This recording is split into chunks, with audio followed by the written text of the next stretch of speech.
بسم الله الرحمن الرحيم. إذا السماء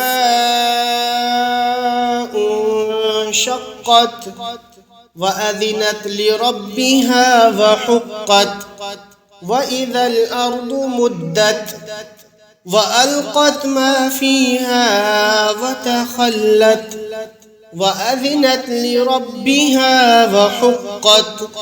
يا أيها الإنسان إنك كادح إلى ربك كدحا فملاقيه. فأما من أوتي كتابه بيمينه فسوف يحاسب حسابا يسيرا وينقلب إلى أهله مسرورا.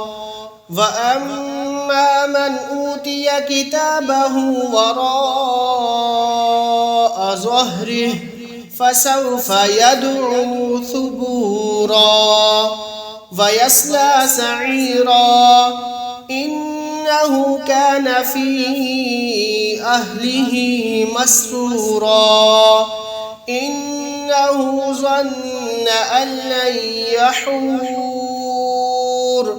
بلى إن ربه كان به بصيرا. فلا أقسم بالشفق والليل وما وسق والقمر إذا اتسق لتركبن طبقا عن طبق فما لهم لا يؤمنون. وإذا قرئ عليهم القرآن لا يسجدون بل الذين كفروا يكذبون.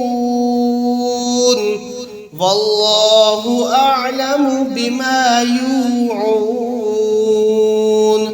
فبشرهم بعذاب أليم إلا الذين آمنوا وعملوا الصالحات لهم أجر غير ممنون.